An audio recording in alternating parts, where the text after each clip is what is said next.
He wasn't looking for attention. Just a steak, a corner booth, and maybe a moment of quiet. But the moment he stepped into that diner, something shifted. He moved like a man who'd seen more than he ever said. Precise, alert, grounded. There was no uniform, no medals, just the quiet dignity of a man shaped by service. The waiter saw it immediately. Most wouldn't have noticed the stance, the posture, or the way the old man scanned the exits like a battlefield.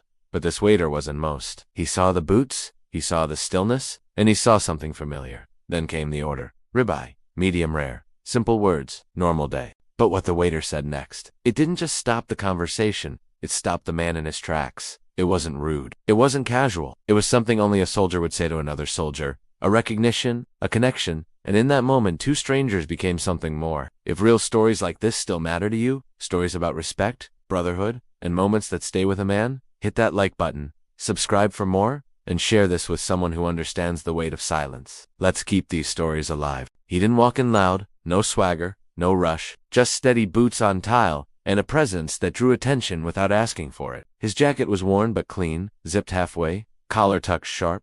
Some saw an old man, others saw something they couldn't name. But the young man behind the counter, he knew exactly what he was seeing. He'd seen it once before. In the eyes of his uncle when the news played footage of in the way his former platoon sergeant stared through crowds, that 1,000-yard stillness. The diner was half full, soft jazz humming overhead, but everything slowed when that man walked in. He wasn't looking around. He was reading the room. He chose the corner booth, not for comfort, for survival, back against the wall. Full view of every entry and exit, a habit you don't unlearn, not even after decades. He sat down slowly, not from pain, but control. One hand on the table, one near his thigh, the kind of posture that tells you a man's lived through sudden decisions. The waiter didn't say anything at first, just grabbed a menu and approached, quiet but direct. Mid-20s, clean-cut, squared shoulders, the kind of guy who didn't flinch under pressure. He recognized the signs. Not from a book, not from a movie, from experience. You don't forget what real veterans look like, especially when you've worn the same boots. Afternoon, sir, he said, voice steady, not overly polite. Respect without pity. You want something to drink? The man looked up, eyes dark but alert. No small talk, no smile, just a nod. Water cold, the waiter nodded back, turned to go. And for a moment, that could have been it. Just a meal, just another face. But it wasn't. There was something in that stare, something in the stillness. The waiter walked to the counter, grabbed a glass, filled it slow. He wasn't stalling. He was thinking, remembering. His eyes shifted to the wall behind the register. Framed patches. A few old black and white photos. One in particular caught his attention. The 173rd Airborne, an insignia only a few recognized. He brought the water over, set it down with purpose. No rush, no clatter. The old man gave a quiet thanks, then opened the menu. His fingers didn't shake. They moved with the same controlled calm that covered everything else. Pages turned slow, eyes scanned. Then came the order. No hesitation, ribeye, mashed, no gravy. A soldier's clarity, precise. The waiter didn't write it down, just nodded once. But before he turned, he paused. It was instinct. His gut knew what his brain hadn't fully processed yet. He looked back, not at the face, at the posture, the hands, the eyes. Then came the question, quiet but direct.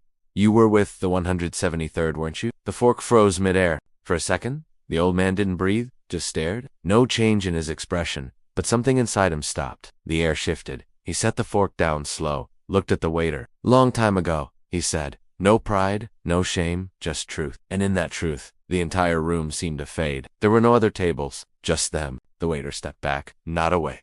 Back, like giving space to something sacred. He didn't ask follow-ups, didn't say thank you for your service. He just nodded. The kind of nod that means I see you, I know, I remember too. Then he walked back to the kitchen, faster this time. Not out of fear, out of respect. Back in the booth, the old man exhaled through his nose. Long, slow. That question had opened a box he hadn't planned to touch today. He glanced at the wall. The patch was still there. Faded colors, but the shape burned into memory. He hadn't worn it since the 70s, but his mind still carried the weight. Every name, every face. The kitchen sizzled. Orders called out. Plates clanked, but none of it reached the booth. In that moment, the diner became something else. Not a restaurant, a memory vault. A place where recognition was rare and sacred. The old man's eyes stayed fixed on that patch. His fingers pressed against the table edge, not clenched, just grounded, like holding position. The waiter came back. No food yet, just a quiet presence. He didn't stand over him, didn't lean in, just placed a small napkin down. Nothing written on it, just folded, clean, sharp. The kind of thing a man does when he doesn't have words, but wants to show respect. The old man looked at it, then at him. You? In? He asked, voice low. The waiter nodded once. Iraq. OEF, 2 tours, infantry. The old man didn't respond. He just looked at him again.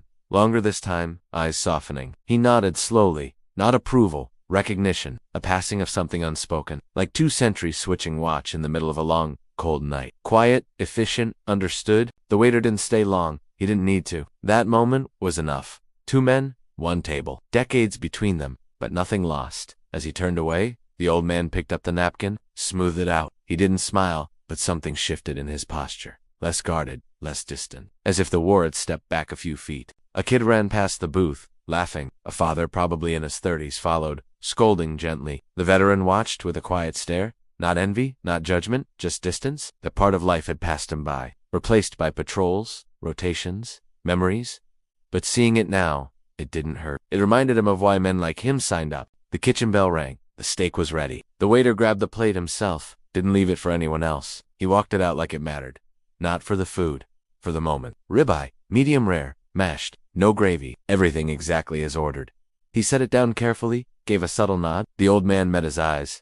He didn't say thanks. They didn't need to. His expression said it all, and the waiter understood. Some words don't need speaking. Some gestures are bigger than language. He stepped back again, this time not to retreat, but to give space for a man to eat in peace, a peace that wasn't always easy to come by for men like them. The first bite was slow, not hesitant, not rushed, just a man remembering how to enjoy something simple. The steak was good, not perfect, but solid, juicy, hot, cooked right. But it wasn't about the flavor. It was about the moment, about being seen, a place where a man could sit, eat, and not be mistaken for something forgotten. He chewed slow, eyes still occasionally drifting toward the wall where the patch hung. The 173rd, Sky Soldiers. That insignia had seen jungles, deserts, mountains. He hadn't thought about it in years. But now, memories rose like steam off a hot plate, a voice calling through dust, a hand grabbing his vest, the ringing in his ears after a blast. He paused, fork midair, closed his eyes for half a second, let the sound fade, let the memory pass. He'd learned how to do that. Most veterans had. Push it down, hold the line. You couldn't show it. Not in public, not even to family. But another soldier, one who understood, they didn't need to see it. They knew. From the counter, the waiter watched quietly, not staring, just checking in without words, making sure the man was okay. Not out of pity, out of duty. Brotherhood doesn't end at discharge. And sometimes, checking on someone means knowing when not to ask, letting the quiet do the work. Respect is shown in restraint, not attention. A few tables over, a group of young guys laughed over something on a phone screen. They were loud, harmless, but the veteran noticed how the sound prickled the edge of his nerves. He shifted slightly, eyes flicking toward the door. Just a reflex. The noise didn't bother him. What bothered him was how his body still reacted like it did. He took another bite, grounded himself, focused on the plate, on the smell, the texture, the weight of the fork. That was the trick. Anchoring. Finding something real to hold on to when the ghosts started creeping in. He wasn't haunted. Not anymore. But the past didn't let go just because time moved on. Some years stayed with you. A moment later, the bell above the door jingled. Another customer. Middle-aged man. Work boots, baseball cap, calloused hands. The old man glanced, nodded once. The guy returned it. Nothing said, just mutual understanding. Men like that recognize each other. It's in the way they carry themselves. Upright, solid, built from things you can't teach in a classroom. The waiter returned with a fresh glass of water. Didn't ask, just set it down. Replaced the old one. The veteran nodded. That simple act mattered, it said. I'm watching your 6. No fuss. No spotlight. Just silent coverage. You don't need medals to earn respect. Sometimes you just need to get it exactly right when no one's watching. He pushed the mashed potatoes with his fork, thinking. Not about the food, about names, about faces, about how long it had been since someone looked at him and saw something other than age. Most saw wrinkles, slow steps, a tired man. But that young waiter had seen the weight, had named the unit. That kind of recognition cuts deep. He didn't know the kid's name, didn't need to. The name wasn't important. The bond was. He could tell the kid had been in. The way he walked, the way he watched the room, how he kept his voice low in chaos. You can't fake that. You can't learn it on YouTube. You either earned it or you didn't. In another life, they might have served together, shared a cot, a convoy, a foxhole, but this wasn't war. This was a Tuesday in a quiet town. And sometimes that's where the deepest moments hit. When you least expect them. In the soft clink of silverware. In the weight of a glance. In a ribeye cooked medium rare, served with silence. The old man reached into his jacket pocket, pulled out something small, metal. He laid it on the table gently. Not for display, but because his hand needed to hold it. Not his. The chain was worn, the tag scratched. One name, one date, a brother who hadn't come home. The real cost of the patch. The waiter saw it, didn't approach, just looked. His jaw tensed slightly, and he gave a single nod, not asking who it was, not offering empty comfort, just honoring the presence of the object. Some things don't need explanation. A dog tag on a table means everything without saying anything. It's a name etched into more than metal. The veteran picked it up again, slid it back into his jacket like tucking in a flag. Then he finished his steak. He didn't rush, he didn't savor, he just ate it like a man finishing something he started. That's how missions work. You complete the task, no matter the noise, no matter the ghosts. One bite, one memory, one breath. When the plate was clean, he sat back, not heavy, relaxed, like someone whose duty for the day had been done. He reached for his wallet, but the waiter was already there. "It's covered," he said, quiet but firm. "No charge." The old man looked up, not with pride, not with resistance, just a long, steady gaze. "You sure?" he asked. The waiter nodded. "My uncle didn't make it back. You did. That's enough." There was no theater in it, no performance, just a young man doing what he believed was right. The old man hesitated, then nodded slowly. He put the wallet away, folded his napkin, and stood up with the kind of dignity that doesn't fade. The two of them stood facing each other. No handshakes, no photos, just a long moment of silence, mutual understanding, shared burdens, the kind of wordless conversation only two soldiers can have. Then the veteran placed one hand on the waiter's shoulder, brief, firm, and in that touch was everything: respect, recognition, and the weight of memory passed on. He turned and walked out the same way he came in, steady, straight, no ceremony. Just a man who came in hungry and left reminded that his story hadn't been forgotten. The bell over the door jingled. The booth sat empty, but something lingered in the air, something solid, a reminder that brotherhood doesn't fade, it just gets quieter. The waiter cleared the plate himself, wiped the table, smoothed the napkin. He didn't rush. This wasn't cleanup, it was ritual. He paused before leaving, looking once more at the framed patch on the wall. Then he whispered something barely audible, not a prayer, not a quote, just two words spoken from one soldier to another: "Welcome home." He wasn't wearing a uniform, but you could still see it in the way he stood, shoulders level, feet planted, eyes always moving. Some guys leave the military. This one, you could tell. He didn't just serve, he remembered, not just the orders or the drills, but the faces that never made it home. Most people thought he was just a quiet guy, kept to himself, always on time, never late. He didn't party, didn't talk much about himself, but every now and then, someone would mention Iraq or Afghanistan, and his jaw would tighten, just a bit, like something clenched deep behind his ribs. He didn't speak on it, he just nodded. The diner wasn't much. Stainless steel counters, old booths, jukebox in the corner that hadn't worked in years. But to him, it was structure, order, routine. He didn't need excitement. He needed something to ground him. Waking up early, folding the apron, checking stock, serving food. But it gave him a mission. One he could finish every day. He never complained. Even when the kitchen got slammed or customers got loud, he kept his tone level. He moved with calm purpose. And the other staff noticed it. Some teased him for being too serious. But there were moments when things got chaotic. That same seriousness held the line. He didn't panic. He just adapted, like muscle memory. Only a few people at work knew he was a veteran. He didn't bring it up. There were no flags on his jacket, no tattoos of units or slogans. But if you looked close, you could see the scars. Not the visible kind, the kind you hear in the silence, in how he watched crowds, in how he always sat facing doors. He'd been back home for 4 years, got out in his mid-20s. Infantry, first, in, last out, 2 tours. 1 convoy hit hard, lost a buddy who was like a brother. After that, everything slowed down. Civilians talked too fast, laughed too loud, worried about things that felt so small. So he did what a lot of men like him do. He shut down, not angry, just quiet. He went from base to couch to job, couldn't sleep for a while, couldn't sit in crowded places, but he kept moving. Because if you stopped moving, the memories caught up. Eventually he found this diner. Small, predictable.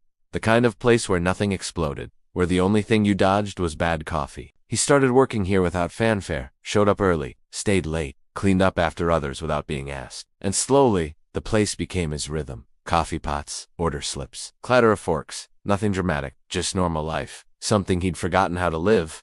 And the people here, they didn't dig too deep, which was exactly what he needed. But every once in a while, someone would come in who reminded him of the past. The way they walked, the way they scanned the room. It was subtle. Civilians never saw it, but he did. One time, a guy came in with a Marine Corps cap and sat stiff in the corner. The waiter gave him his space, no questions. That's the thing most people don't understand. Veterans don't need parades. They don't need thank yous shouted across counters. They need to be seen. Not as broken, not as heroes, but as men who carried something heavy and survived it. And sometimes, The deepest form of respect is saying nothing, but doing exactly what they need before they ask. So when the old man came in that day, he noticed immediately the posture, the quiet, the way he moved, like every step had once mattered to someone's survival. The waiter didn't jump to conclusions, but his gut knew. And when the order came, ribeye, medium rare, something clicked, not just the voice, but the cadence. Like radio code, he walked back to the counter, thinking. Then he looked up and saw it, the patch that one framed on the wall, the 173rd. That old airborne insignia with the lightning bolt in the wings, a unit he'd only read about, but one every infantryman respected. Sky soldiers, Vietnam, Afghanistan? Men who dropped in first and asked questions after. He brought the water back, set it down, was about to turn away, and then stopped. His instinct said speak. Not loud, just enough to let the man know he'd been seen. You were with the 173rd, weren't you? The sentence left his mouth before he could filter it, and the second it landed, the air changed. Time slowed. The man didn't flinch, he froze. Big difference. His fork hovered midair. His eyes narrowed slightly, not in anger, but in memory. That's how you knew it was real. He didn't light up with pride. He didn't ask how the waiter knew. He just confirmed it with silence. A heavy kind, like the weight of a rucksack you never really take off. The waiter backed off, not because he was afraid, but because he knew what that silence meant. He'd felt it too, the kind that follows explosions, the kind that fills Humvees on the ride back. He gave the man space. Respect wasn't loud. It wasn't offered, it was earned, and that man had clearly earned more than most. Back in the kitchen, he leaned against the counter, closed his eyes for half a second. He could hear his old team leader's voice, barking orders through the headset. Could see the dust rising around the trucks. Could feel the heat, under armor. It had been years. But that memory didn't fade. Combat stays fresh, even when everything else goes stale. He grabbed the plate himself. The steak ribeye. Mashed, no gravy. Same way his old squad used to order when they came back from long-range patrol. He didn't know if it meant anything to the old man, but it meant something to him, serving it right. Hot, no mistakes. Some meals carry weight that has nothing to do with hunger. As he walked it out, the room felt different, like a weight had settled into the booth. Not a burden, a presence. The old man wasn't just another customer now. He was a carrier of history, a man who'd earned quiet without having to ask for it. And all the waiter had to do was get it right. He placed the plate gently. Didn't say a word. Didn't need to. The veteran nodded once. That was all. It was enough. The kind of nod that replaces entire conversations. He stepped back. Let him eat. Didn't hover. Didn't make it a moment. Because that's the trick. Real respect never tries to prove itself. It simply exists in silence. He watched from behind the counter, not out of curiosity, out of habit, like perimeter watch, making sure everything stayed steady. The man ate slowly, methodically, each bite a kind of ritual, not just fuel, memory. The kind of meal that brings back the ones you ate with someone who never came home. You could see it in his eyes. When the man paused and pulled the tag from his pocket, the waiter's chest tightened. He didn't need to read the name. He knew what it meant. Every veteran has one. A tag, a picture, a habit they carry in place of someone who didn't make it. You carry them so they don't vanish. So someone still says their name. He wanted to say something. Anything. But words didn't feel right. Didn't feel worthy. So he just gave a slight nod. A quiet acknowledgement between men who've stood in places most can't imagine. The kind of grief that's not loud or public, but steady, private, permanent. The old man slid the tag back into his pocket like returning a salute. The waiter returned to his tasks, cleared a table, checked the register, but his mind stayed on the booth. On the man, on the feeling, not sadness, purpose. Like being reminded why you hold the line even when no one's watching. Why respect still matters in a world that forgets faster than it learns. He wasn't emotional. He was centered. He thought about his second tour, about Bravo Company, about the firefight near Al-Qaimwa. They'd nearly lost 3 guys in the span of 10 minutes. He remembered holding pressure on a wound while rounds snapped past. No time to think, no time to panic. Just do the job. Like now, like this diner. Different stakes, same rhythm. The veteran finished his meal and stood with the kind of control that told you nothing about his age and everything about his training. He didn't reach for his wallet right away. He just looked around once. Eyes soft, thoughtful, like he was seeing the room in layers, not for what it was now, but for what it reminded him of. The waiter moved quickly, intercepting him before he could pay. It's on the house, he said. The man didn't argue, just looked him in the eye. A long stare. The kind of moment that weighs more than it lasts. You sure? He asked. The waiter nodded. Some debts don't expire. The old man nodded once more. He understood deeply. They stood there face to face. No handshake, no long speeches, just a stillness. The kind that follows battlefield decisions. When you've done what you had to do, and all that's left is the moment before you move again. The waiter didn't break eye contact. He didn't flinch, because this wasn't a goodbye. It was a transfer of weight. As the veteran stepped outside, the light caught him just right, highlighted the shape of his shoulders. Straight, steady, even after all these years. You don't lose that kind of discipline. It stays with you. stitched into your posture. The door closed behind him. Bell chimed once, then silence. But not empty silence. Full, like the air had been changed. The waiter exhaled. Long, quiet, not relief, release. Like something had passed through both of them. A reminder of what it means to carry memory with honor. To see someone fully, without fanfare, and give them what little peace you can. Even if it's just a ribeye and a nod. Sometimes that's all it takes to anchor a man. Later, when the shift ended, and the last tables were wiped clean, he walked over to the wall, looked at the 173rd patch again, ran his fingers along the edge of the frame, barely touching it. Sky soldiers, he said under his breath. He didn't know the full history, but he didn't have to. All he needed was the weight. He remembered what his uncle used to say. Not every man who served came home, and not every man who came home made it back. That line never left him. He thought about it now. About how many men walk among us carrying battles inside, invisible, unspoken, until a moment, a question, brings it all back with brutal clarity. That moment had come today, in a simple diner, over a plate of steak in silence, and it had left something behind. Not just memory, not just respect, but something stronger, something binding.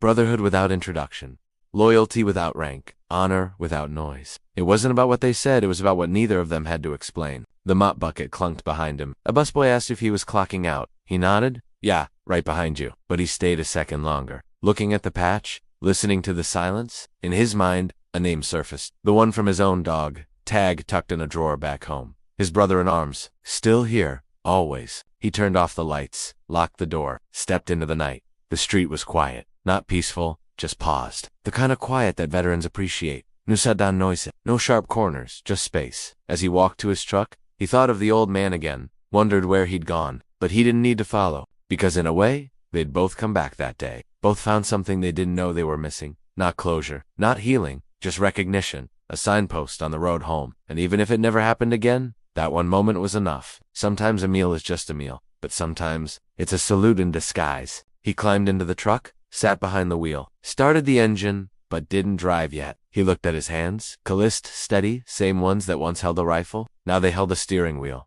Life had changed, but the mission hadn't. See the man? Honor the story? Hold the line. Even if the war is over, the watch continues. The grill hissed like it had something to say. Flames curled under the iron grate, licking the underside of the ribeye like a ritual. The kitchen was loud. Spatalas, pans, timers, but the chef heard none of it. His focus was total. This wasn't just a steak. This was memory, precision, a meal for a man who earned it. He knew who the order was for. It had come in quiet, with no fanfare. Table 7, medium rare. But the way the waiter handed it off, calm, deliberate, said everything. This wasn't just another lunch rush ticket. This was a tribute. And in this kitchen, behind the steam and clang, honor still meant doing the little things right. The chef was ex-military too. Navy. 2 tours, on carriers. Cooked for 400 hungry men, every day. 5 decks below the sun. He'd seen more fire in a galley than most men saw in combat.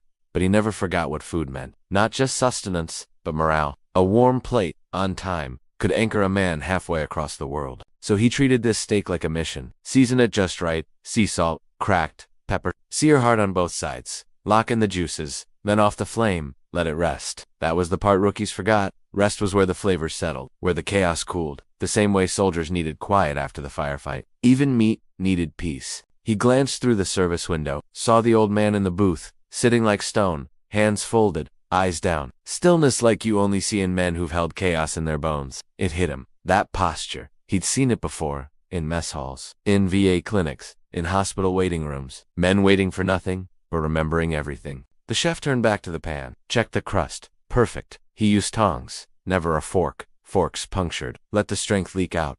You never stabbed a steak if you respected it. Same with people. He thought about that sometimes. About how many men had been forked by the system.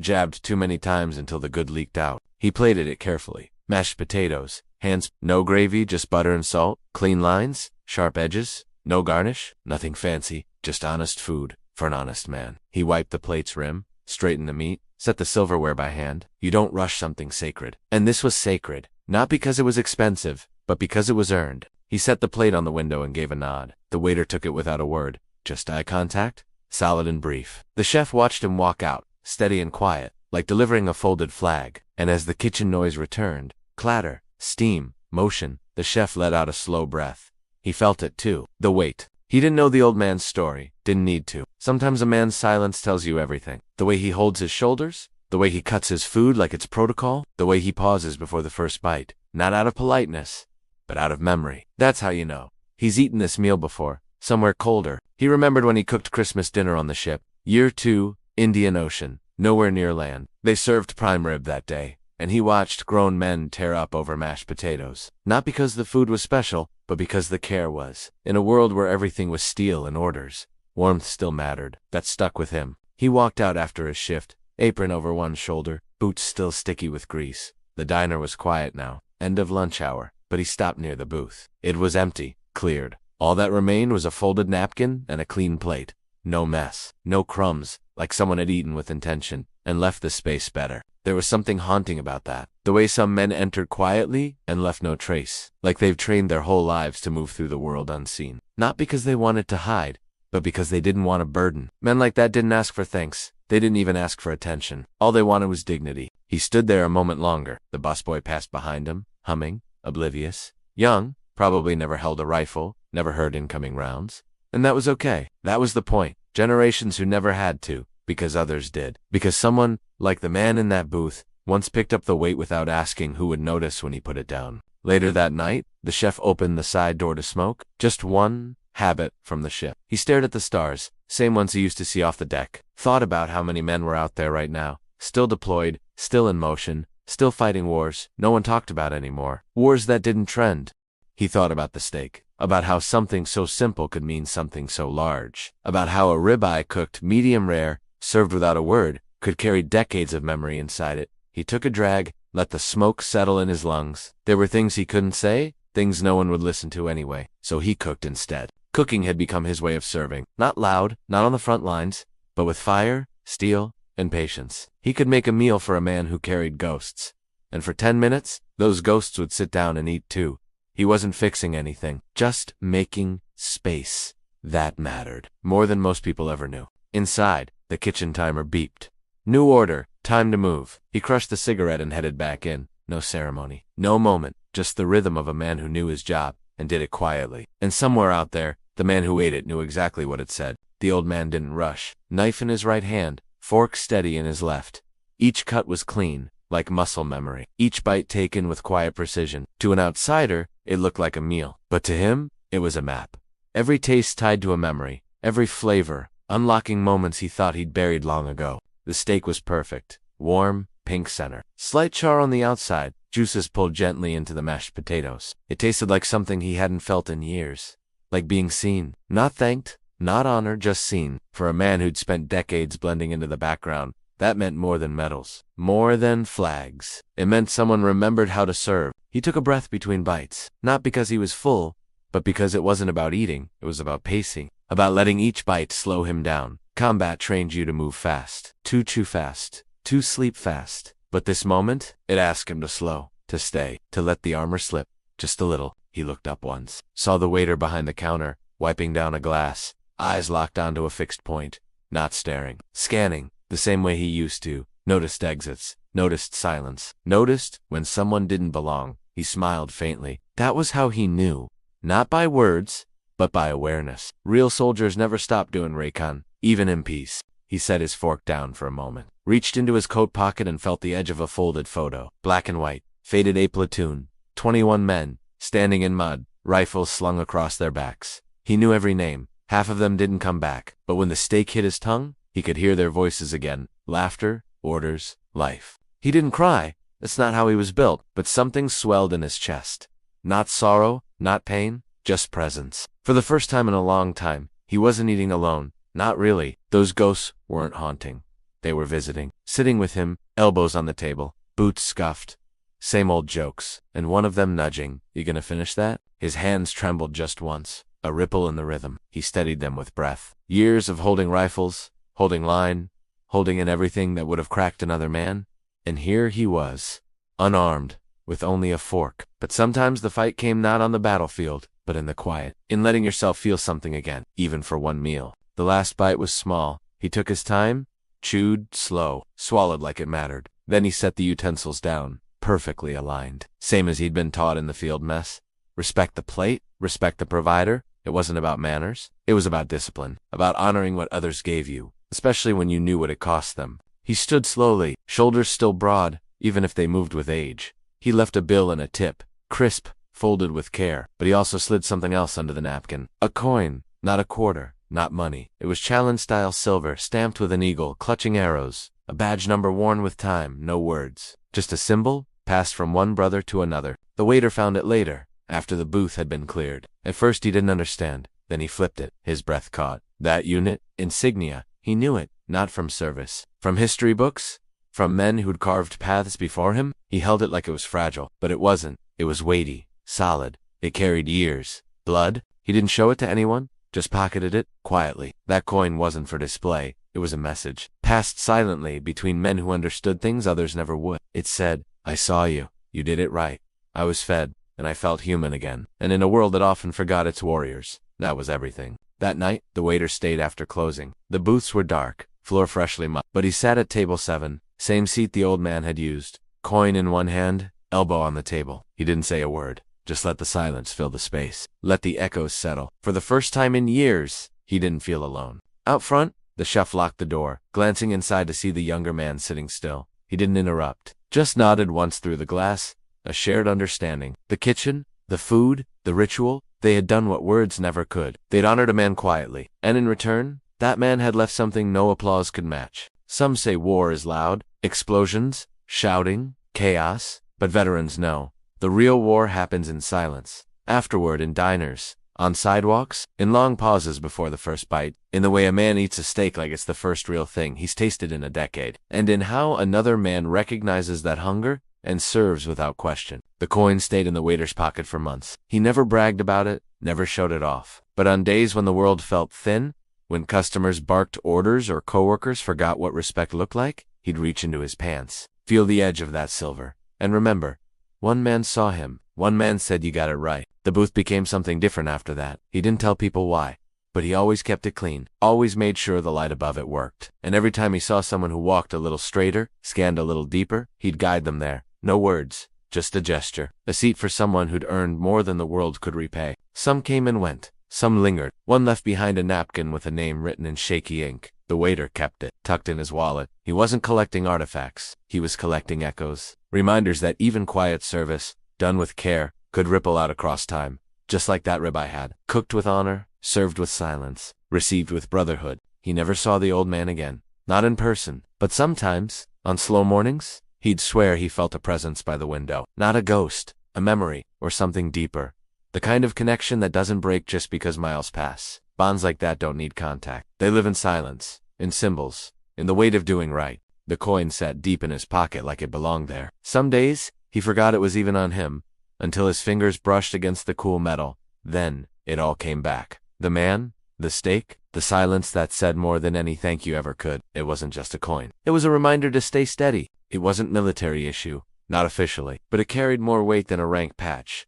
Some coins were earned in firefights, some were passed down. This one, it had been handed off across a clean plate, in a quiet diner. No speeches, no handshake, just a nod between men who knew that real acknowledgement never needed a stage. The waiter didn't know the old man's name, never asked. That was part of the code. You didn't pry, you didn't dig. If a man wanted you to know, he'd tell you. Otherwise, you let silence be the bond. It wasn't mystery, it was respect. Some stories were written in scars, not words, and you honored them by not asking for more. Still, curiosity crept in sometimes. Late nights, slow shifts. He'd wonder who the man had been, where he'd fought, what he'd seen, but then he'd shake it off. Didn't matter. That steak had told him everything he needed to know. The way it was eaten, the way the table was left. That was the language of old warriors. There were certain men who didn't walk. They moved, shoulders tight, eyes aware, always scanning the room before they stepped fully inside. You couldn't train that. You earned it, lived it, and survived it. He started noticing them more. Bus drivers, mechanics, janitors, men who looked like ordinary shadows, but carried something heavier under their skin. One of them came in on a Thursday, older guy, long gray beard, sat at the same booth, ordered black coffee, nothing else, said barely a word. But the way he sat, the way his boots were placed, aligned perfectly under the table, it said everything. The waiter brought the coffee and gave a nod. The man returned it. No smiles, just recognition. That moment, it clicked. The coin wasn't just a memory, it was a filter. Once you carried it, you saw different, like tuning into a radio frequency nobody else could hear. And suddenly, the world was full of quiet warriors. Men who looked like they didn't matter to most, but who'd once carried nations on their backs without complaint. He began keeping track. quietly. Little notebook behind the counter. No names. Just descriptions. Green jacket, Vietnam pin, desert boots, seated alone. Faded tattoo, eagle, an anchor. It wasn't surveillance. It was reverence. A quiet log of the unnoticed. A way of saying, I see you, even if the world doesn't. He never let anyone else read it. Some of the guys at work didn't get it. They joked about his ghost table obsession, said he was going soft. But he didn't argue. Real men don't defend loyalty. They just live it. Let the world think what it wants. He knew what that coin meant, and until someone earned it again, that booth would stay sacred. One evening, just before close, a man in a battered field jacket came in, sat without a word, ordered a cheeseburger rare. No fries, just water. The waiter watched him, not nosy, just observant, saw the tremor in his hands. The way he unfolded his napkin 3 times before using it, that wasn't quirk. That was a man holding something in. He brought the burger, no fanfare, just placed it down gently and said, let me know if you need anything. The man didn't speak, just nodded, but there was a flicker, brief, almost imperceptible in his eyes. Not gratitude. Recognition, like a match had been struck in the dark, and both men saw it for a split second. When the man left, he didn't say goodbye, but he left something behind. A challenge coin. Different insignia, worn smooth at the edges. No bill, no note, just the coin, placed dead center on the plate. The waiter froze when he saw it, picked it up with reverent fingers. 2 coins. Now, different battles, same silence, a new layer of brotherhood. He didn't pocket the second coin. Not yet, just held it. Let the weight settle in. It felt colder than the first. A little heavier too, not in ounces, but in memory. Whoever left it wasn't looking for thanks. He was offering solidarity. A message passed between ghosts wearing skin. The kind of message you don't say out loud. Back in the kitchen, he washed his hands. Coin still clutched in his palm. Didn't want grease on it. That's how much it mattered. You clean your hands before handling something sacred. Same rule applied to a weapon, a photo of a fallen brother, or a token like this. He dried it with a fresh cloth napkin, not paper. He placed the coin beside the first one in his locker, just stared at them for a long time. Not lined up, not compared, just present. Different symbols, but same silence. They didn't tell him what war, didn't list years, but you didn't need to know a man's history to honor his burden. Sometimes, all you had to do was witness. The booth felt different after that, like it was charged, not spooky, just ... aware. Like something had shifted. Maybe he'd always believed in signs. Maybe he'd just started noticing them more. Either way, that seat wasn't just leather and wood anymore. It had become a memorial in real time, and nobody had to die to earn it. That was the beauty of it. Living memorials, quiet recognition, no plaques, no ceremonias, just real men, acknowledging each other with subtle acts. That's what the old man had started. Not a movement, not a trend, just a ripple. One steak, one nod, one coin. And now, 2 souls had left a mark on a kid just trying to serve right. He started carrying the second coin too. Not always. Just on days when he felt stretched thin, when customers were rude, when life pressed in. 1 coin in each front pocket, left and right, like dual weights to keep him grounded. No one saw them, no one asked, but he could feel them. A quiet brace beneath the noise. The next time a man walked in with that look, that combat calm, that steady scan, the waiter felt it immediately. Guy had a limp, wore a jacket with no patches, sat alone, ordered soup, said, don't need a menu. That's how you could tell. Men who'd eaten mysteries didn't need frills. They just needed warmth. He served him quietly, no small talk, just presence. When he cleared the bowl, he didn't ask, how was it? Instead, he looked the man in the eye and said, glad you came in? 4 words, no fluff. The man's expression didn't change, but he gave a nod. One of those slow, deliberate nods that meant, I heard you, I respect you. That night, after close, the waiter stood behind the counter with the cook. Just the 2 of them, like always. He told the cook about the second coin. Didn't show it, just spoke. The cook, a stocky guy with sleeves rolled up and years behind his eyes, leaned back and said, guess we're running more than burgers now. They didn't laugh. Just let the moment hang. Then the cook added, you ever serve a man who looked like he was ready to disappear? The waiter nodded slowly. The cook turned, walked to his locker, and came back holding a coin of his own. No words, just handed it over. Different again. That made 3. A pattern was forming. That week, they placed a small tray under the register. No sign, no explanation, just a space for coins, not to collect, to acknowledge. If a man left one, they'd let it sit there for a day, then add it to the others in the back. No labels, no case. Just a growing constellation of weight.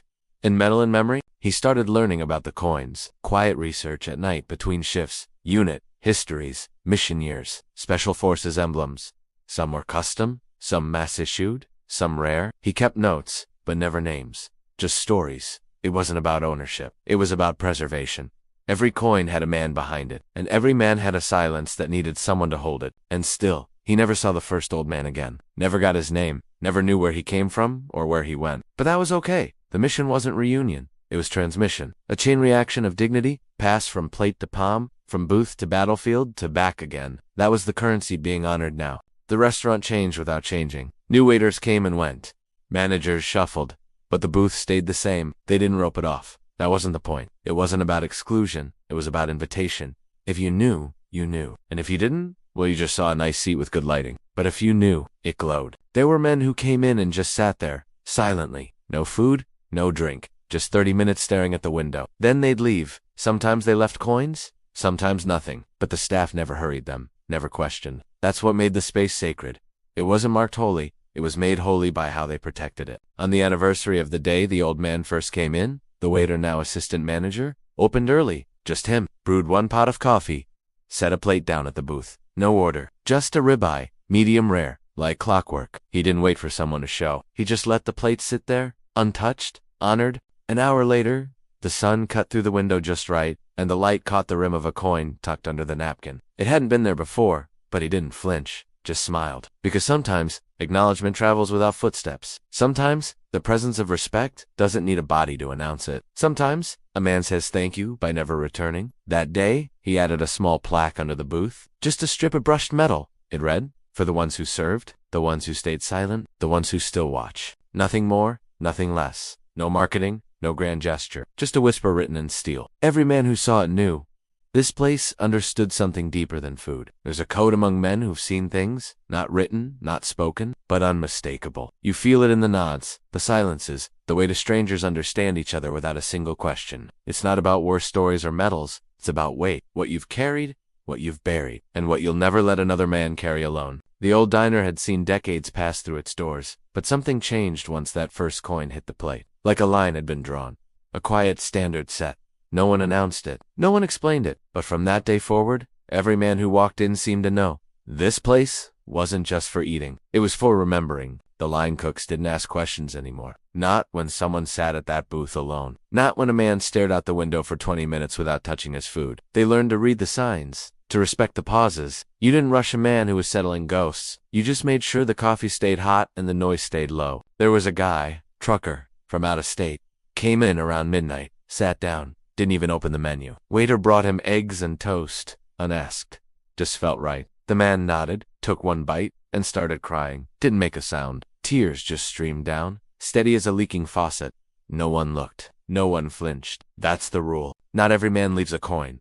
Some don't have one. Some gave theirs away. Some lost theirs along the road, traded for silence or survival, but they leave something else. A look, a pause, sometimes just a longer grip on the coffee mug. Every gesture becomes a language, and once you speak it, the world doesn't look the same again. The regulars started picking up on it too. Not just the veterans, the locals, the working guys, the bus drivers and graveyard shift janitors. They watched how the staff treated that booth. Watched how the waiter stood a little straighter every time someone sat there. Respect isn't taught in words, it's modeled. And that booth taught every man who paid attention. One night, a group of young men came in. Loud, restless. The kind of noise that comes from not knowing who you are yet. They went to sit at the booth, didn't know better. The waiter stopped them, didn't yell, just placed a hand on the table and said, "This seat's taken." They laughed, confused. He didn't move. They found another table. Later, one of them, the quiet one, came up and asked, "What's special about that booth?" The waiter looked at him for a moment, then answered, "That's where we let silence speak." The kid didn't fully get it, but he nodded like he wanted to. That was enough. Some things you grow into. Some things you earn understanding for. A retired MP came in one evening, not in uniform, just jeans and a jacket, walked with purpose, sat at the booth, pulled a folded flag from his bag, and placed it gently on the table. Didn't touch it, just let it sit there while he ate. No one disturbed him. That night, the staff didn't speak once during cleanup. Sometimes, men left nothing but their presence. That was enough. The air around the booth changed depending on who sat there. You could feel it. Some brought sorrow, some brought peace. Some brought nothing but silence, so deep it felt like a prayer. And through it all, the waiter kept serving like he always did. Steady hands, no judgment. The original coin, the one from the black veteran who ordered steak, stayed in his pocket every single day. It had become part of him now, a silent compass. Whenever he didn't know what to say or how to act, he touched it. Not for answers, just for grounding. Like a quiet nod from a man who once understood. That coin had no voice, but it carried more wisdom than most books. He never polished it, never needed to. Its scuffs were part of its truth. Each mark, A mystery, a scar with no explanation, and yet it spoke clearer than words. Be still, be sharp, be worthy. And he listened. One snowy morning, before the shift began, he found a man already seated in the booth. No coat, just a flannel and boots. Must have been waiting since the place opened. No order, no movement. Just sitting, watching the world wake up. The waiter brought him coffee, set it down quietly. The man gave a slow nod, like a thank you carved in stone. They didn't speak, didn't need to. Some men wear their service like a shadow. This man had that look, heavy but calm, like he'd carried something far too long, and it had settled into him. He finished the coffee, left a $5 bill, and a toothpick carved with 3 notches, placed it dead center on the saucer, then left. The staff gathered around the booth afterward. No one touched the toothpick. Not for hours. Just stared at it. Some tokens didn't shine. Some didn't come stamped in bronze, but they all meant something. Later, the cook burned the end of it with a match, then tucked it beside the others in a small drawer marked Quiet Keeps. The drawer had grown crowded. Coins, dog tags, bits of folded paper, scraps of things that shouldn't matter, yet carried weight. There was a bullet casing once, a single one. No explanation, just placed gently beside a plate. They never asked, never speculated. Every object was sacred. Every object meant someone lived through something, and chose to remember it here. One evening, a man sat in the booth and didn't touch his food. When asked if he wanted anything else, he just said, "This is where I saw him last." The waiter didn't ask who, didn't press, just stood beside the table for a moment.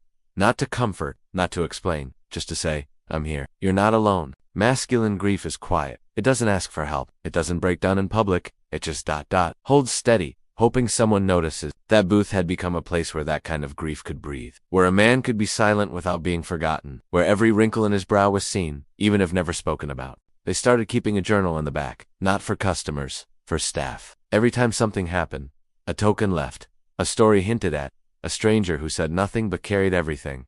They wrote it down, 1 line each, no names, just moments, a living ledger of invisible weight. And someday, maybe, a record someone could make sense of. But they weren't in a hurry. This wasn't about making a museum. It wasn't about collecting trauma. It was about respect, the kind that doesn't ask questions. The kind men give to each other when words are too fragile and time too short. The kind passed through glances, through tokens, through rituals, only the wounded understand. He often thought about that first steak. The black veteran, the quiet apology, the folded arms and trembling hands. That single moment had rearranged how he saw the world. It reminded him that dignity could still live in silence. That honor wasn't something you earned with noise. It was something you preserved through how you served. One day, a man walked in with a cane and a scar running down his jaw. He sat at the booth, pulled out a coin, and slid it across the table to the waiter. "This one's not for me," he said. "It's for a friend who never made it home." The waiter took it with both hands, then placed it gently in the drawer. He walked in, like time, didn't touch him, not fast, not slow, just deliberate. Crisped jeans, plain shirt, boots that had seen more miles than most cars. But it was the watch that stood out, thick, scratched, military issue, not shiny, not new, just used. Like it had counted down more than seconds, like it had counted down lives. The booth was open. He sat without hesitation, didn't even glance around. The waiter saw him from the kitchen and knew. This one was different, not dangerous, just present. That quiet intensity some men have when they've faced the worst and come back anyway. Not proud, not broken, just existing. Like gravity owed them a little more room. He ordered black coffee and oatmeal. Simple, clean. The kind of order that says, "I'm not here to be noticed." The waiter brought it without a word. As he set it down, he glanced at the man's watch again. Still ticking, steady beat. But the numbers weren't standard. They were backwards, countdown style. Military issue from another time. The man caught him looking. Didn't speak. Just twisted the watch off and set it on the table. "Ran out of time once," he said. "Still ticks." "I don't." The words landed heavy, not dramatic, just honest. The kind of truth men don't say unless they've buried a part of themselves somewhere they can never dig it back up. The room stayed quiet. The usual clink of forks, shuffle of boots, chatter of tired men, it all faded. Everyone noticed him, but no one stared. Respect doesn't mean giving space. It means giving stillness. He ate like a man on a schedule, but not in a rush. Every bite measured, every motion precise, like eating was part of a ritual. The watch sat between them, ticking, counting something no one else could see. The waiter couldn't help but wonder, had he watched that thing count down in a firefight, a rescue, a last chance? Some men walk with time, always running beside them, not in front, not behind, just beside. And you can feel it in how they sit. After finishing, the man wiped his mouth with a napkin, then reached into his pocket. Not for money, for a folded map. He spread it on the table. An old combat zone, marked in red, circles, lines. one X right in the middle. He tapped it once, gently, then folded it back up and placed it under the saucer. He didn't leave money, didn't leave a coin, just the watch placed exactly where the plate had been. Tell the next man, he said, rising slowly, time ain't what kills you. It's forgetting who waited with you while it ran out. With that, he left. The bell over the door sounded like a bell at a funeral, soft but final. The watch ticked for another 6 hours before stopping. Dead center, 0200. That's when the waiter noticed it. Just stopped. No battery, no wind-up, just done. Like it had waited to die in a place it trusted, in a place that knew the weight of time. He wrapped it in cloth and placed it in the drawer. No label, just silence. That night, the crew didn't speak. They closed early, turned off the radio, washed dishes by hand. No clatter, no curses, just water and soap and quiet. Every man thinking the same thing. We just fed someone who wasn't done fighting yet. Maybe he never would be. Maybe the war never leaves. Maybe it just changes uniforms. The map stayed under the saucer for weeks. No one moved it. Some nights, they forgot it was there. Until someone sat at the booth and slid it aside, like touching something sacred. Nobody asked what it meant. The red marks, the lone X. But deep down, every man who saw it knew it wasn't just a location. It was a promise. One night, an older vet came in, limping, hands, calloused, jacket, fraying at the seams, sat down at the booth, nodded toward the map, and asked, "He leave a watch too?" The waiter froze, then gave a single nod. The man looked down, whispered, "That was my unit's last push." No follow-up, no explanation, just weight in the air. He didn't need to talk more. The map had already spoken for him, and in that booth, words were optional. The old man pulled a single bullet from his pocket, not fired, not polished, just carried. Said nothing, just placed it gently in the exact spot the watch had once ticked. Then drank his coffee and stared at the wall. After he left, the bullet stayed where he'd set it. The staff didn't dare touch it. It felt like a message not meant for them, just meant to be witnessed, or salute from one memory to another. Quiet, masculine gestures that didn't need applause to matter. They kept the watch, bullet, and map together in a small box behind the counter. Not on display, not for stories, just ... protected, like something alive. That box, over time, became its own kind of monument. Not to war, but to time. To the moments that hang between a breath in and a breath out, the kind you never forget. One night, a young guy, probably no older than 20, came in fresh off a bus, backpack still slung over his shoulder, hair still tight from basic. He looked nervous, tired, lost, sat at the booth and ordered fries. That's it. But when the plate came, he didn't eat, just stared. Said, "My uncle talked about this place. Said I'd understand." The waiter brought out the box, placed it on the table, opened it without a word. The kid didn't cry, he didn't smile, just looked at the items like they were written in a language he almost understood. Then, he placed his dog tags in the box, just for a moment, held them there, then put them back on. He got up to leave but paused, looked back. "You think they're still out there?" he asked. The waiter replied, "Parts of them, and the parts they gave to us. We keep those right here." He tapped the counter once, gently, and the kid nodded. Like that one sentence settled something that had been clawing at his chest. The booth became something beyond even the veterans. It began to pull in men who hadn't served, but felt the service in their bones. Sons of soldiers, grandsons of war fighters, men raised on silence and tension, and the quiet rules of hard-earned manhood.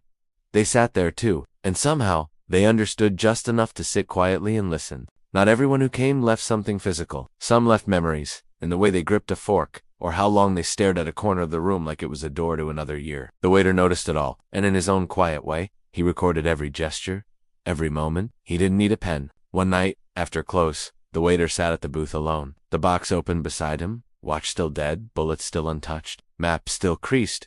He whispered names, then fell silent, a ritual without rules. Just breath, memory, and reverence. A nod to the fact that some men come and go, and some never truly leave. The first time someone tried to steal from the drawer, it didn't go well. He wasn't a vet, just a drifter with shaky hands and tired eyes. Saw the drawer cracked open during shift change and reached for a coin. But before his fingers touched it, 3 men stood from the counter, slowly, not yelling, not running, just rising. They didn't say anything, didn't need to. The weight of their presence was enough to crush noise. The man froze, hands still hovering. One of the older vets behind the counter walked over, took the drawer gently, and shut it. "Not for sale," he said, .com/firm, the kind of tone that ends conversations. And sometimes, wars. The drifter backed away, nodded like he understood, then left without a word.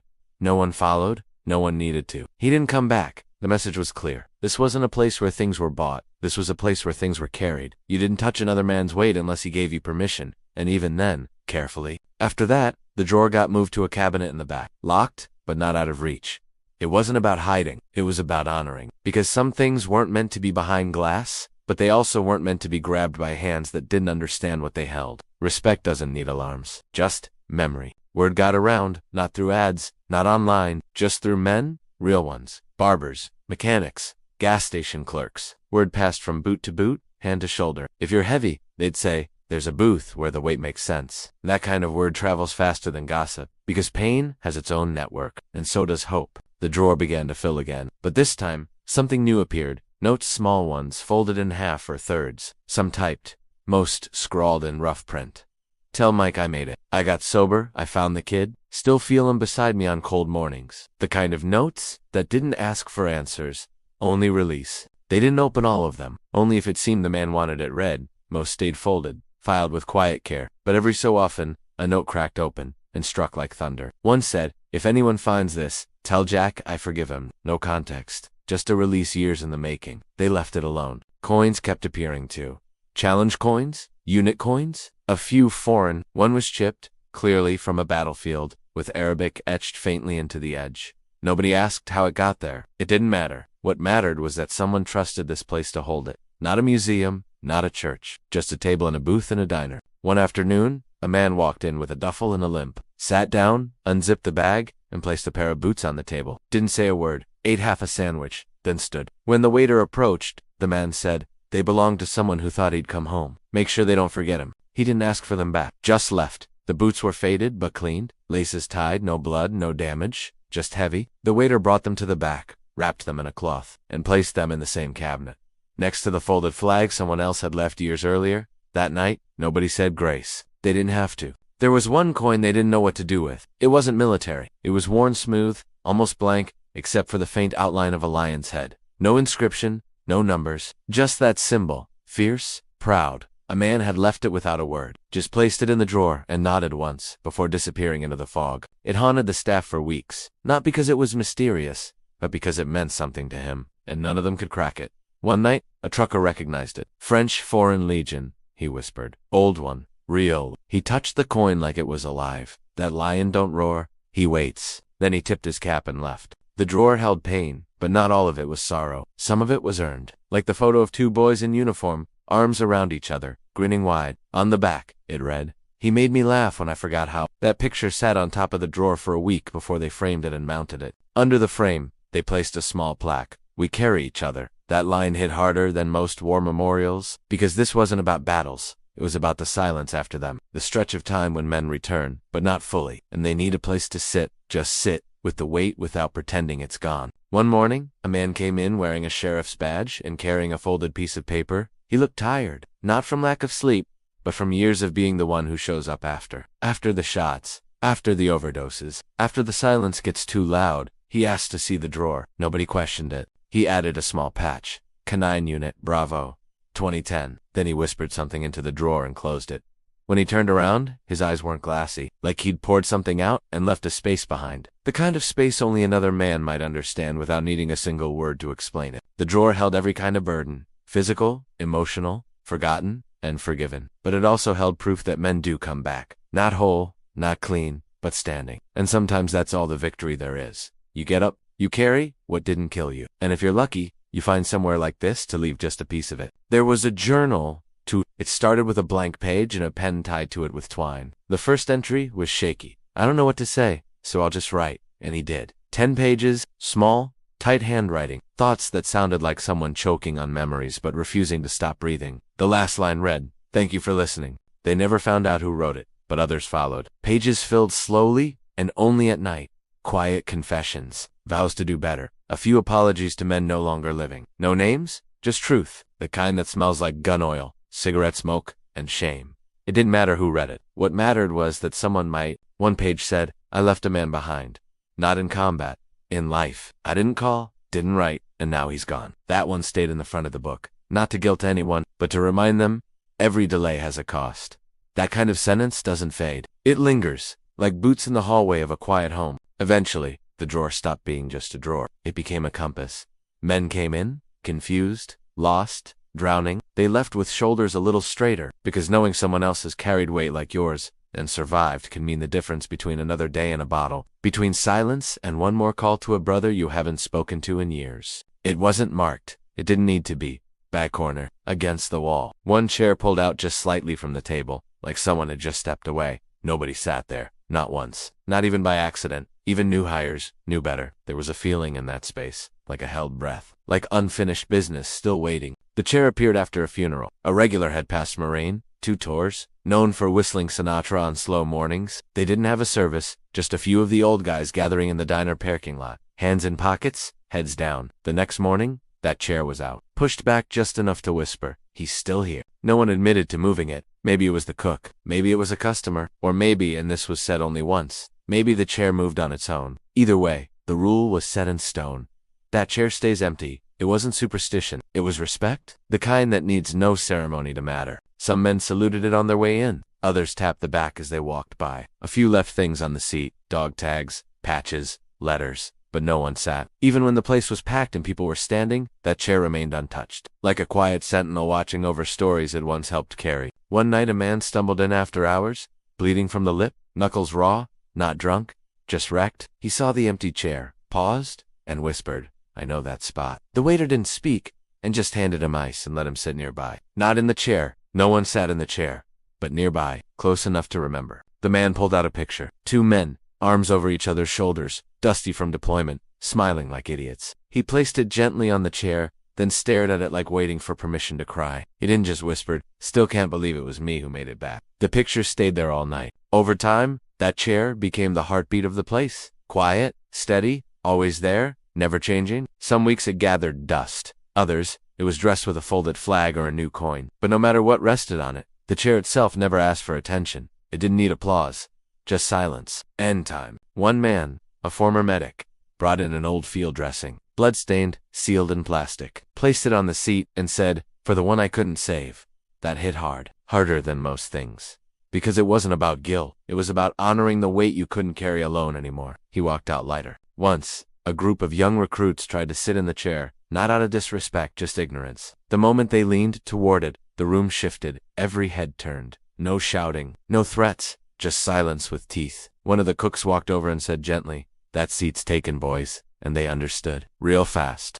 There was talk once about taking the chair out, just for a deep cleaner to replace the old frame. The idea didn't last 5 seconds. One of the old vets said, "You don't clean away memory, you live around it." That settled it. The manager just tightened the bolts and wiped the legs. Nobody touched the seat. Even the youngest staff learned quickly, some things aren't about rules, they're about ritual. The chair had become sacred ground, not because someone declared it, but because the men who walked through that door felt it. You could see it in how they glanced over, like checking on an old friend. Still here. Good. That's all I needed. Some nights, the chair had company. Not someone sitting, but someone sitting next to it, sharing a coffee, leaving a note, letting the silence speak for them. A kind of communion between the living and the gone. And that was the strange beauty of it. The chair wasn't just empty, it was full. Of memory, of presence, of weight. A Navy chief once left a single cigar on the chair and lit wrapped in an old napkin. When asked why, he said, "Promised him one, when we got home. Never got to give it." The cigar stayed there for 3 days before the wind blew the napkin loose. Nobody moved it. They just nodded when it rolled to the floor. Then came the coin, a silver one, custom made, to the ones we carry. That was all it said. No unit, no name, just that phrase. The man who left it didn't wait for recognition. He slipped in, placed it gently on the armrest, and left. The next morning, someone had balanced it perfectly on the seat. Nobody admitted it. They started calling it the Sentinel, not officially, just among themselves, because it didn't speak, it didn't move, but it stood guard over memories, over pain, over the kind of love men don't always say out loud. The chair never judged. It just waited. And in a world spinning too fast, sometimes a quiet witness is all you need. One winter, the heat went out. The whole diner went cold. But someone brought a jacket and draped it over the chair. Not for show, just instinct. As if even the memory of a brother shouldn't feel the chill. The next morning, the jacket was gone, but folded neatly on the table. Like a nod. Or maybe a thank you. Stories began to circle around it. Some true, some stretched. He used to sit there every Wednesday. That's where he got the call. He paid for 4 other vets' meals before his heart gave out. It didn't matter which were fact. What mattered was that someone remembered him. That chair became a vessel of masculine grief, quiet, proud, enduring. It wasn't about comfort. The chair wasn't cushioned. It didn't recline. It creaked a little when moved. But that's the thing about grief. It doesn't need to feel good. It needs to feel real. And in that booth, surrounded by black coffee and heavy boots. One wooden chair held more weight than most men could explain. Eventually, they stopped leaving things. Not out of disrespect, but because they understood. The chair had become part of the place. You didn't need to add to it. You just needed to see it, to nod toward it, to remember the ones who didn't come back, and to honor them by still showing up. It happened on a Thursday. Rain coming in sideways, wind pushing hard enough to bend the traffic sign. The flag outside the diner, the one that flew 24 hours a day, snapped loose from its mount. One loud crack, then a dead silence. It hit the pavement like a man falling. Not a single customer kept eating. Someone gasped, someone stood, but nobody moved toward it, because it wasn't just cloth. Not here, not at this place. The flag had been up for years, even before the veterans made it their spot. It had survived snow, heat, and storms. But that morning, something felt different. The fall felt personal, like a memory breaking. The man who moved first was the dishwasher. Quiet guy, always wore headphones, never spoke much. He stepped outside without a word, soaked to the bone, in 10 seconds. Picked up the flag like lifting a wounded brother, held it against his chest. Walked back in, dripping. Nobody told him what to do. He already knew. He laid it out on the counter, careful as a surgeon. Wet, stained, edges torn from the fall. The room stayed still, not silent. Still, a kind of tension only men feel when something sacred gets damaged. One of the older Marines walked over, took off his jacket, and laid it gently over the flag. That night, nobody left. Even the regulars who usually bailed at 7 stayed past closing. Someone put on coffee. Someone else locked the door. It wasn't a meeting. It was something older. Men gathered without needing to speak. A vigil of sorts. They waited while the rain beat the windows, and the flag lay beneath the coat. Then came the story. From the oldest man there. Korean War. Fought at Chosin. Voice like gravel. I watched one fall in 52. We were pinned down, snow waist. The flagpole snapped clean. We thought about leaving it. Then my captain crawled through fire to get it. Said, we don't leave symbols behind. Never forgot that. Nobody spoke after that. They didn't need to. The story sank into the walls like smoke. The flag remained on the counter all night. In the morning, it was folded with precision.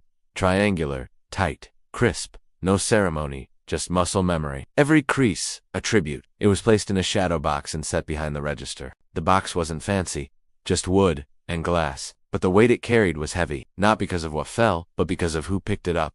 That dishwasher hadn't served, didn't wear patch, but his instinct honored the same code. When something sacred drops, you don't wait, you act. That's how you earn your place. The next day, they brought in a new flag, folded tight, hand-delivered by a Gulf War tanker who hadn't been seen in months. He said nothing. Just handed it to the waiter, gave a nod, and walked out. The diner didn't cheer, didn't clap. They just watched. Sometimes, a man's silence says more than a medal ever could. Raising it was quiet work. 4 of them did it together. 2 veterans, 1 high school kid, and the dishwasher. Rain had passed, but the ground was still soaked. They stood ankle-deep in mud, lifting together. No speeches, just calloused hands and steady breath. As it climbed, the wind picked up, and the flag moved like it remembered everything. Inside, a few men stood at attention. Others stayed seated, heads bowed. The diner had no anthem playing, no orders given. But still, every man there felt it. The kind of moment that carves into you. Slow, steady, unforgettable. Because it's not the cloth that moves you. It's the memory of who never came back to see it raised again. Later, someone hung a plaque beneath the shadow box. It didn't list names, no branch insignia, just for words. Carved deep. We pick it up. That was it. No fancy design, no politics. Just a message men could carry. Because whether it's a flag, a fallen comrade, or a broken man, that's what you do. You pick it up. Over time, the plaque gathered fingerprints. Men tapped it without thinking, like checking in, like saying, still doing my part. You'd see it sometimes. A hand pause, press, then move on. A moment shared between memory and muscle. You don't need permission to honor something sacred. You just need the heart to carry it when it falls. The dishwasher stayed, got promoted, still didn't say much. But everyone knew him now. Not as the quiet kid, not as the help, but as one of them. Because when the flag hit concrete, he didn't freeze, he didn't wait. And in this brotherhood, sometimes that's all that matters. What you do when nobody's watching. Years later, a storm hit again. Worse this time. Power out. The flag held, bent like hell, but didn't fall. The next morning, men came by just to check it, didn't even eat, just looked up at it, nodded once, and left. That's how you know something matters. When it pulls men without saying a word. Some new customers would ask about the frame behind the register. Who's that for? They'd say. The waiter would just smile and answer, all of us. And that's the truth. That flag, folded and framed, wasn't for one war or one man. It was for every pair of boots that never made it home. And the brothers who remember. There was no password to belong here. No patch you had to wear. Just a certain look in the eyes, like you'd seen something hard and carried it anyway. The flag behind the glass reminded every man of that burden, that pride, that duty, and the one waving outside, that one reminded them to keep standing. When the dishwasher finally spoke about that day, years later, he said something that stuck. He looked up at the box, eyes steady, and said, "Didn't even think. Just felt wrong seeing it down. That was all." That's what defined the moment, not orders, not protocol, just a man's gut saying, "Pick it up before the wind takes it." They say the last salute isn't given with the hand. It's given with the heart, quiet, measured, permanent. You don't see it on parade grounds or in polished ceremonies. You see it in small places, booths, doorways, parking lots, where men look each other in the eye, give a slow nod, and say everything without saying a word. It happened one morning, right before sunrise. The diner hadn't even unlocked its doors.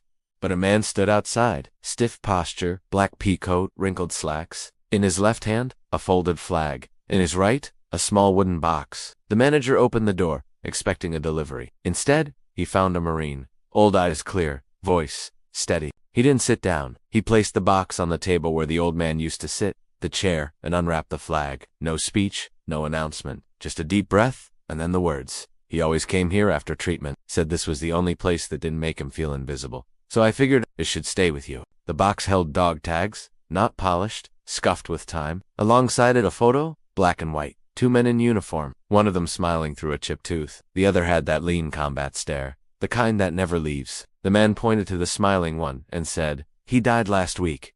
In hospice. Said to tell you thanks." Nobody moved. The floor creaked once. A coffee pot bubbled in the back, but the air was still, like the diner itself was holding its breath. The man stood there a long time, hand resting on the folded flag. Then he looked up at the register and said, "You mind if it stays here?" "Feels right." Of course it stayed. The flag was placed gently next to the framed one from years before. The tags were nailed into a small piece of oak and mounted above the photo. Beneath it, they added a small plaque. Not a name, just a date. And beneath that, 4 words the dishwasher had whispered years earlier. Felt wrong seeing it down. The booth became more than a seat, more than memory. It became a kind of chapel. Men sat there sometimes, alone, not to eat, but to remember. Sometimes they spoke. Sometimes they just stared out the window. That's the strange thing about grief among men. It's not always loud. Often, it's just presence, unmoving, heavy, honorable. No rules said you had to salute. But over the years, a pattern formed. Some men, on their way out, would pause beside the booth, turn their shoulders slightly, 2 fingers to the brow, down, subtle, just once. It wasn't military regulation. It wasn't forced. It was respect, plain and deep. A final goodbye to one of their own. When winter came again, the cold hit harder than usual. The kind of cold that finds the joints of older men and makes them sit a little longer before leaving. But still they came. Boots, crunching snow, hands tucked deep in pockets. Not for the food, not even the warmth, but for each other. That was enough. One morning, a younger man showed up. Maybe late 20s, sharp haircut, quiet posture. He ordered black coffee, nothing else. Sat at the counter and kept glancing toward the memorial booth. Finally, he leaned over and asked, "That seat for someone?" The waiter looked at him for a second, then just nodded and said, "For everyone." The younger man didn't press, just turned back to his coffee. After a while, he pulled something from his jacket, a challenge coin, worn edges. No unit name, just the phrase, Semper Pri. He placed it face down beside the sugar shaker, stood, and left. Didn't say another word, didn't look back, but men noticed. That coin never moved again. Each year, on the same day, someone, no one knows who, places a single white rose on the table. No card, no note. By evening, it's gone, replaced by a folded napkin and a fresh coffee mug. Full, hot waiting, like the seat never really empties, like someone's always almost there. That kind of presence lives longer than flesh. One day, the dishwasher finally retired, not in a blaze of ceremony, just left his apron on the hook, wiped the counter one last time, and shook every man's hand before walking out. They gave him a framed photo, not of him, but of the flag he'd saved, with the words "You picked it up." He didn't cry, but he paused. After that, things changed. But they didn't fade. New faces came in, old ones left, but the energy stayed. The code endured. The way men spoke, moved, respected the silence, it never left. The diner wasn't just a place to eat anymore. It had become something sacred. A vault of memory, forged in brotherhood, sealed in unspoken loyalty. If you visit today, you might miss it at first. Just looks like any roadside spot. Small sign, dented door, old jukebox still plays vinyl. But look closer. The eyes of the men, the way they stand, even when tired, the way they pause near that one booth, you'll feel it. Not as noise, but as weight. History has gravity. And when the wind picks up, the flag outside still moves like it remembers every storm, not defiant. Like an old soldier standing watch long after others have gone home. Beneath it, boots still walk in and out. Some worn, some new, but all connected by something older than blood, something stronger than time. Not every war story is loud. Some are quiet, folded into days that look ordinary. A steak order, a coffee refill, a glance across the room. But in those moments, the past breathes again. Men remember, and when they do, they carry it forward. Not for glory, but because someone once carried them when they couldn't stand alone. So if you ever walk into that diner, and the chair by the window is empty, don't sit, not unless you understand, not unless you've earned the silence. That chair isn't for you, it's for the ones who never made it back, for the ones we still carry, for the flag that fell, and the hands that lifted it again.